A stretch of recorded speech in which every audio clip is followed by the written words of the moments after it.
నువ్వు బయటికి వెళ్తే మామూలుగా ఉండదన్న కేసీఆర్ ఇదేనా? హత్యా రాజకీయాల్ని ప్రేరేపించడమే నీ లక్ష్యమా? కాళేశ్వరం అవకతవకల మీద మీతో పాటు హరీష్ రావు ఇతర అధికారుల మీద ఏసీబీ కేసుల్ని తర్వాత కేసులను పురమాయించినందుకే తనను హత్య చేయించిండ్రా? ఉద్యమ కాలంలోనేమో ఆత్మహత్యలను ప్రేరేపించి లబ్ధి పొందిండ్రు. ఇప్పుడు మళ్లీ రాజకీయాల కోసం రాజలింగమూర్తి హత్య దేనికి జరిగింది అని అంటే కేవలం మీ రాజకీయ ప్రయోజనాల కోసమే. మాకెవరైనా ఎదురొస్తే ఇట్లా ఉంటదని చెప్పడానికే ఈ హత్య జరిగింది. కేసీఆర్ని, హరీష్ రావుని, ఇతర అవినీతి అధికారులను ఈరోజు తను ఎదిరించినందుకే ఆ మాజీ కౌన్సిలర్ సరళ భర్త ఈరోజు హత్యకు గురైంది.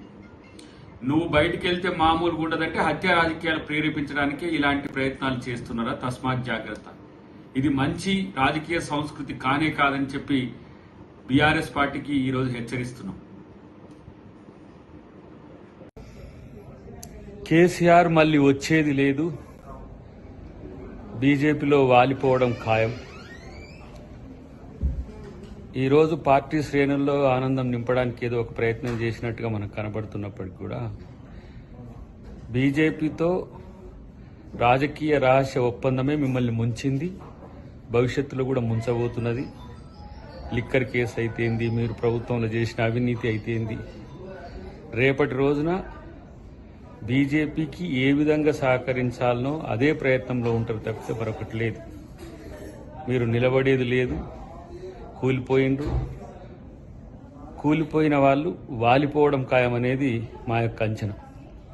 తెలంగాణ ప్రజల్ని ఎంత పెద్ద ఎత్తున వంచిండ్రో మళ్ళీ తెలంగాణ ప్రజలు మిమ్మల్ని హక్కున చేర్చుకుంటారు అనేది కల్లా. భారత రాష్ట్ర సమితి అని ఈరోజు తెలంగాణను వదిలేసి రాజకీయాల్ని జాతీయ స్థాయిలో చేస్తా అని చెప్పిపోయిన మిమ్మల్ని ఆ విధంగానే ప్రజలను బీజేపీతో కలిసిపోయే ప్రయత్నం చేస్తారు తప్పితే మిమ్మల్ని ఎవరు పట్టించుకోరు. ఎన్ని ప్రయత్నాలు చేసినా బీఆర్ఎస్ చరిత్ర కాబోతున్నదనే విషయాన్ని గుర్తుపెట్టుకోండి. ఇది కాంగ్రెస్ పార్టీ మీద కోపంతో మీరు చేస్తున్న కామెంట్స్, రేవంత్ రెడ్డి గారి మీద అక్కస్తో చేస్తున్న కామెంట్స్ మాకంతా తెలుసు. కాంగ్రెస్ రేపు 2019